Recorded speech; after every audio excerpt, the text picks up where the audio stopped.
Imaginen esta escena. Una cocina común y corriente, un niño de 2 años más o menos, sentado en su sillita alta. La clásica hora de la comida, claro. Exacto. Y de repente toma un buen puñado de su comida, digamos que es puré, y con una mirada así de absoluta concentración, lo deja caer al piso. Plaf, directo al suelo. Y luego se asoma, observa la trayectoria, se queda esperando a ver qué pasa. Y bueno, por lo general la respuesta de nosotros, los adultos, es pura frustración. Sí, corremos a limpiar todo con prisa, regañando, diciendo que la comida no se tira. Pero, a ver, ¿qué pasaría si estamos interpretando toda esta situación completamente al revés? O sea, ¿qué tal si ese niño no está, digamos, portándose mal? Sino que está en medio de un experimento fascinante. Exacto. Una hipótesis sobre la gravedad, sobre cómo cambian las texturas al chocar contra el piso. Una clase práctica de causa y efecto. Es que al cambiar esa perspectiva, pues el panorama entero se transforma. Porque desde nuestra mirada adulta, tan estructurada, eso es solo un desastre que nos quita tiempo. Nos arruina la rutina totalmente. Pero desde la biología y la mente del niño, eso es física básica. Es un experimento empírico, en vivo y en directo. Ok, vamos a desempacar esto, porque hoy tenemos sobre la mesa un documento verdaderamente fascinante. Muy revelador, la verdad. Sí, es un análisis a fondo que surge de un curso sobre metodologías innovadoras para la creatividad y el aprendizaje en la primera infancia. Así es. Y la misión de nuestra exploración de hoy está súper clara. Vamos a ponernos en los zapatos de un educador. O, bueno, de cualquier persona que acompañe a niños de 0 a 6 años, que realmente busque transformar sus prácticas diarias. Dejar atrás las recetas de siempre. Totalmente. Desmantelar esa idea de que los niños son como recipientes vacíos que hay que llenar con datos y empezar a verlos como creadores activos. Y mira, el primer gran paso para lograr eso en el día a día, ya sea en un salón de clases o en la casa, es reprogramar lo que creemos saber. O sea, cambiar el chip antes de cambiar la práctica. Exactamente. Antes de cambiar lo que uno hace, hay que cambiar cómo se ve al niño. Las fuentes se basan mucho en la pedagogía crítica. Ujú. Rescatan pensadores como Paulo Freire y autoras como Gunilla Dahlberg que proponen algo muy potente. Y es que el niño no es un proyecto a futuro. No es un adulto en entrenamiento, digamos. Para nada. Es un sujeto social y político ahorita mismo, en su presente. Y sobre todo, un sujeto epistemológico. A ver, esa frase de sujeto epistemológico suena un poquito académica. Sí, un poco. Para aterrizarlo a quienes nos escuchan, esto básicamente significa que los niños tienen sus propias formas de conocer el mundo. Formas completamente válidas. Muy válida, sí. O sea, si ves a un niño mirando fijamente cómo da vueltas un ventilador de techo durante, no sé, 5 minutos seguidos, no está perdiendo el tiempo. O en las nubes, como solemos decir. Exacto, está trabajando. Está calculando velocidades, patrones, el movimiento constante. Esa es exactamente la interpretación que buscan las fuentes. Sus silencios largos, sus berrinches o desbordes emocionales, todo eso son mecanismos de aprendizaje. Y el juego también, me imagino, entra en esa categoría principal. Uf, totalmente. Cuando internalizamos esto, el juego deja de ser el recreo para que se cansen y pasa a ser el trabajo cognitivo más complejo de esa edad. Claro, es que históricamente hemos tratado a los niños como pequeños discos duros vacíos. Qué buena analogía. Sí, como que el adulto solo tiene que enchufarles el cable y descargarles los colores primarios, los números, los animales de la granja. Descargarles el software, claro. Pero este material nos dice no, espérate. Son más bien como pequeños científicos en su laboratorio. Ya traen la bata puesta y están haciendo experimentos. Y nuestro trabajo no es darles el resultado del experimento ya impreso. Exacto. Nuestro trabajo es asegurar que el laboratorio tenga lo necesario para que ellos investiguen. Lo fascinante aquí es cómo la neurociencia respalda todo esto. Las fuentes hablan mucho del desarrollo cerebral en esos primeros años. Especialmente a partir de los 3 años, ¿verdad? Sí, ahí el córtex prefrontal, que maneja la flexibilidad cognitiva y cómo nos adaptamos a cosas nuevas, empieza a madurar rapidísimo, pero necesita un terreno fértil. Y supongo que ese terreno fértil no se logra llenándolos de clases extracurriculares y agendas súper estrictas. Al contrario. El dato clave del documento es que el juego libre es lo que activa la famosa red neuronal por defecto. la DMN, por sus siglas en inglés. Que es la que se enciende cuando estamos aburridos, ¿no? Exacto. Cuando la mente divaga, cuando no tienes una tarea externa forzándote a concentrarte de una forma lineal. Claro. Ahí es donde el cerebro hace conexiones loquísimas y genera verdaderas soluciones creativas. Pero a ver, tengo que intervenir aquí, porque quiero poner un escenario realista sobre la mesa para quienes nos escuchan. Dime. El documento habla maravillas del aburrimiento positivo y sugiere quitarles las pantallas para que se aburran. Pero en la vida real, si dejas a un niño de 3 años súper aburrido en la sala por 20 minutos, ¿Te pinta las paredes? te raya toda la pared con marcador permanente o te tira un jarrón. O sea, ¿cómo maneja un adulto esa tensión sin volverse loco? Es una duda súper válida. Pero la clave es que este aburrimiento positivo no significa abandonarlos a su suerte en un lugar lleno de peligros o sin opciones. Ajá, ok. Significa quitar el iPad, quitar el juguete con luces que hace todo el trabajo por ellos, pero tener un ambiente preparado. Cajas de cartón, ese tipo de cosas. Exactamente. Materiales de construcción seguros o abrir la puerta del patio. Al principio van a llorar, se van a frustrar porque les falta ese estímulo fácil y adictivo. El golpe de dopamina rápida, claro. Sí, pero dales unos minutos, la red neuronal por defecto arranca y de pronto esa caja de cartón ya es un submarino. Claro. Y las paredes se salvan si el espacio está pensado para eso. Y esto del espacio me conecta mucho con lo que mencionan sobre el psicólogo David Ausubel y el aprendizaje significativo. Un concepto central en el texto. Porque, o sea, si quieres enseñarle que es una vaca a un niño que toda su vida ha vivido en un apartamento en la ciudad y nunca ha pisado el campo, mostrarle un dibujito no le dice nada. Le falta contexto. Tienes que anclar ese conocimiento nuevo en algo que ya tenga en su disco duro. O sea, explicarle usando a su perro o un sonido que ya conozca. El conocimiento nuevo solo sobrevive si se enreda con lo que el niño ya sabe. Pero fíjate que las fuentes van un paso más allá de Ausubel y traen a John Dewey. Ah, claro, el tema de la experiencia. Hacerle estas preguntas generadoras. Preguntas que le muevan el piso, que lo hagan dudar de su propia lógica. Y esto nos lleva a darle la vuelta completa al salón de clases. Porque si el niño es este científico activo que necesita aburrirse y conectar ideas, entonces la mirada va hacia el educador. Claro, el adulto ya no puede ser el sabelotodo que dicta la clase. Exacto.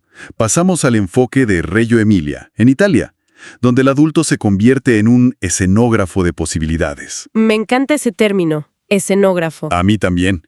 Pero, ¿cómo se ve eso en la práctica? O sea, es más que solo poner una manzana en la mesa y decirles, dibújenla. No. Muchísimo más. Un escenógrafo en el teatro, ¿qué hace? Juega con luces, sombras, el espacio, para provocar algo en el público. El educador hace lo mismo. Provoca asombro en los niños. Exacto. En vez de decir, hoy vamos a hablar de las sombras, oscurece el salón, prende un proyector, pone objetos al azar frente a la luz y se calla. Y observa qué hacen. Sí, da un paso atrás y documenta cómo los niños empiezan a jugar con sus propias sombras gigantes, qué teorías inventan. Wow. Pero ese dar un paso atrás requiere una fuerza de voluntad enorme, porque como adultos somos, muy metiches. Totalmente. Las fuentes le llaman a esto adultocentrismo. Operamos en automático. Sí, y el material menciona 4 bloqueos súper comunes que los adultos hacemos todo el tiempo y que arruinan ese laboratorio. El primero es la solución apresurada. El clásico deja yo te ayudo. Me confieso ocultarle. O sea, ves a un niño peleando con el cierre de su chamarra. Tienes prisa por salir y vas y se lo subes tú. Lo hacemos por la ansiedad del reloj, por eficiencia. Pero a nivel cerebral le estás robando al niño un pico de dopamina. El de lograrlo por sí mismo. Exacto, la recompensa del descubrimiento. Y además le mandas un mensaje sutil de que no es capaz, lo cual le genera estrés, le sube el cortisol. ¿Y qué deberíamos hacer entonces? Respirar profundo, contar hasta 30 en tu cabeza y si de verdad necesita ayuda, hacer una pregunta abierta tipo, ¿de qué otra forma crees que podría encajar esa pieza del cierre? ¡Wow! ¡Qué diferencia! Y el segundo bloqueo que marcan es el juicio estético. Este ejemplo de obligarlos a dibujar un pato paso a paso para que, digamos, parezca un pato de verdad. Eso es estandarizar la imaginación. Confundimos la creatividad de copiar algo con la verdadera creatividad transformadora, que es la expresión pura del niño. Queremos que todo se vea bonito para mostrarlo. ¿Sí? Y el consejo aquí es tragarse las ganas de decir qué bonito dibujo y cambiarlo por un cuéntame, ¿Qué formas hiciste aquí? Claro. Y el tercero es la sobreprotección, el terror absoluto al caos y a la suciedad, El no te manches, no tocas el lodo, que básicamente les corta el internet sensorial. Si no tocan, no aprenden a esa edad. tal cual. La solución práctica es armar una zona de desorden controlado. Ponles ropa vieja, cubre el piso y déjalos que experimenten con los materiales sin estar encima de ellos con una toallita húmeda. Y el último bloqueo, el cuarto, es el ritmo adulto. La tiranía del reloj. 15 minutos de pintura, 15 de bloques, recojan, vámonos. Y eso destruye la concentración profunda. Los niños necesitan bloques de al menos 45 minutos sin que nadie los interrumpa para meterse de lleno en el juego. Ahora, todo este escenario tan libre me imagino que genera mucha información. Y ahí entra el concepto de documentación pedagógica, que las fuentes recalcan muchísimo. Porque no es nada más tomar fotos tiernas para dárselas a los papás a fin de año. Claro, se trata de atrapar cómo piensan. Hay un ejemplo en los textos que me voló la cabeza. Unos niños corriendo con cuerdas gritando que querían atar el viento. ¡Qué belleza de imagen! Sí, y el adulto normal, pues les hubiera dicho, a ver, el viento es aire, no se ata, punto. Fin del juego. Y matas la curiosidad ahí mismo. Pero esta educadora lo que hizo fue grabar lo que decían, anotar sus hipótesis, y de ahí armó un proyecto de varias semanas sobre las fuerzas invisibles. Eso hizo escuchar de verdad. El temario no viene de un libro de texto aburrido, sale de las preguntas reales de los niños. Y aquí es donde se pone realmente interesante, porque quiero hacerte una pregunta un poco de abogado del diablo basada en la evaluación del documento. A ver, dispárame. Imagina a un niño de 3 años armando una torre de bloques y decide, en su lógica, poner un triángulo en la base y tratar de apilar todo lo demás encima de esa punta. Se va a caer. Lógicamente se va a caer. Siendo realistas, ¿no es mejor, más empático, acercarse y decirle, pon el cuadrado abajo para que esté firme y no te frustres? ¿Para qué hacerlo sufrir si ya sabemos cómo funciona la gravedad? Es que esa intención de ahorrarle la frustración es genuina, pero caes directito en el bloqueo de la solución apresurada. Le robo el experimento. Le robas el derecho a equivocarse. Un niño no aprende física porque tú se la expliques con palabras. La aprende cuando la torre se le viene abajo. ¿Y entonces cuál es la jugada del acompañante creativo ahí? Es narrar lo que pasa sin meter mano. Te acercas y le dices, veo que estás usando el triángulo abajo para hacer tu torre. ¿Qué crees que pase si le pones más peso arriba? Observemos juntos a ver si aguanta. Observemos juntos. ¡Qué frase tan poderosa! Porque ya no eres el adulto sabelotodo, eres su colega de laboratorio. Exacto. Y cuando la torre se cae, ya no es un error que lo haga sentir mal. Es el resultado del experimento que los dos estaban checando. Creas una agencia creativa en su cerebro. Con esto claro, la duda que nos queda a todos es, bueno, ¿qué herramientas uso mañana en la mañana? La práctica pura y dura. ¿Sí? Porque el tercer módulo del curso está lleno de estrategias. Por ejemplo, ¿cómo se hace esto con bebés? Si les quitamos los juguetes de plástico con lucecitas, ¿qué les damos? Para los más chiquitos, de 12 a 24 meses, la estrella es el juego heurístico. Prepara cestas con objetos súper cotidianos y naturales. O sea, ¿nada de cosas de tiendas de bebés? Para nada. Argollas de madera, rollos de cartón, cucharas de metal, tapas grandes.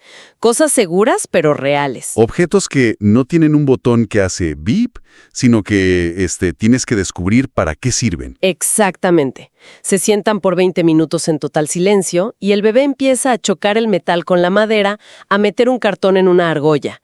Y la única regla para el adulto es no hacer nada. Cero intervención. Cero. Estás ahí cuidando que no pase nada malo, pero no les dices, ay, mira, esto va acá, te quedas callado observando. Wow.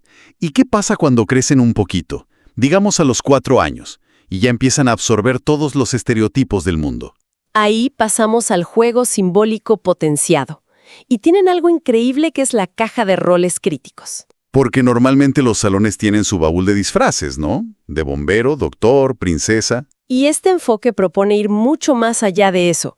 Metes telas, tubos de cartón, platos y los invitas a inventar roles nuevos.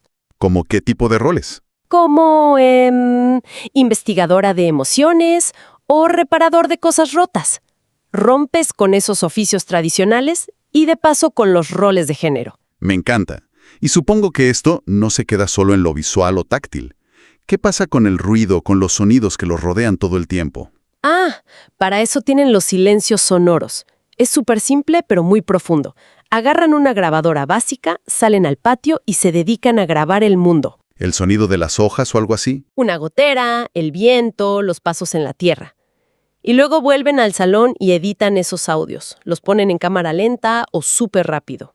Construyen música con el ruido de fondo. Qué buena forma de afinar el oído en un mundo tan ruidoso. ¿Y qué pasa cuando ya tienes a todo el grupo de niños con dudas más filosóficas? Para eso está la asamblea de preguntas. Cada semana votan una pregunta que ellos mismos hicieron. En el texto cuentan de una vez que un grupo eligió la pregunta ¿por qué la noche no tiene color? ¿Qué nivel de poesía y de ciencia a la vez? Es preciosa, y el error tradicional sería sacar un libro y explicarles la rotación del planeta. Claro, darles la clase aburrida. Exacto. Lo que hacen es repartirles linternas, mantas oscuras, prismas y los dejan investigar la luz por días. Pero a ver, aquí hay un tema administrativo súper pesado. Si no hay exámenes, si no evalúas si dibujaron bien el pato, ¿cómo demuestras que realmente están aprendiendo? Evalúas por observación. El documento trae el ejemplo de una bandeja con gelatina comestible, donde esconden animales de plástico para un niño de 2 años. Ajá. ¿Y qué buscas ver ahí para decir, sí aprendió? 3 cosas. 1, el afecto positivo sostenido. El niño está metidísimo en la gelatina sin que le tengas que estar aplaudiendo. Si está concentrado por su cuenta. Exacto. 2, la transferencia simbólica. Saca al animalito de plástico y hace como que le da de comer gelatina. O sea, ya armó una historia en su cabeza. Ya hay pensamiento abstracto, claro. Y 3, la pregunta no verbal. Digamos que un animal está súper pegado al fondo, no lo puedes sacar, voltea a verte, te muestra la bandeja y te pide ayuda con los ojos. ¡Wow! Se comunica claramente ante un problema. No necesitas hacerles un examen de opción múltiple. Lo estás viendo en tiempo real. Totalmente. Ahora, hay una duda estructural que me brinca muchísimo. Todo esto suena bellísimo para una escuela privada carísima, con proyectores y maestras con mucho tiempo libre. Entiendo perfecto por dónde vas. Porque quienes nos escuchan podrían decir, bueno, yo trabajo en un centro comunitario sin presupuesto, no tengo para mesas de luz, ni para grabadoras, esto no es para mí. Si conectamos esto con el panorama general de la pedagogía crítica, esa excusa se cae. Porque la innovación pedagógica no es un tema de dinero. ¿Cómo se adapta a contextos sin recursos, entonces? El objetivo es despertar la agencia creadora. Y eso no cuesta. No hay instrumentos musicales caros, se juntan botellas de plástico, se llenan con semillas que haya por ahí y exploran acústica y ritmos. Claro. Y para las sombras puedes usar la luz del sol en la tarde, contra la pared. Usas el lodo, usas la tierra. Y para los sonidos, si estás en una ciudad súper ruidosa y no hay bosque, haces la radio del barrio. Graban a los vendedores que pasan, los camiones. El claxon, los perros. Respetar al niño como un pensador autónomo no te cuesta un solo centavo. Lo que cuesta es el esfuerzo ético del adulto para soltar el control. Entonces, ¿qué significa todo esto?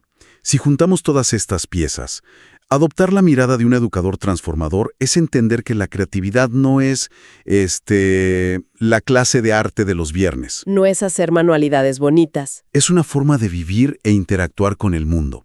Requiere desaprender las prisas. Y creo que para quienes nos escuchan, sean maestros de 30 niños, padres de familia o hasta jefes de una empresa buscando innovación. El principio es el mismito. Sí, el aprendizaje real necesita espacio para equivocarse, sin castigos, y espacio para asombrarse con lo de siempre. Y esto plantea una pregunta importante, ya para cerrar. Porque si vimos que el aburrimiento positivo y dejar la mente divagar es indispensable para que el cerebro del niño haga conexiones increíbles, Ajá. ¿qué le estamos haciendo a nuestros propios cerebros adultos al matar cada segundo de aburrimiento sacando el celular en la fila del banco o en el semáforo? Uf, qué pedrada. Literalmente estamos saboteando nuestro propio laboratorio neuronal. Y bueno, con esa imagen en la cabeza nos vamos a despedir hoy.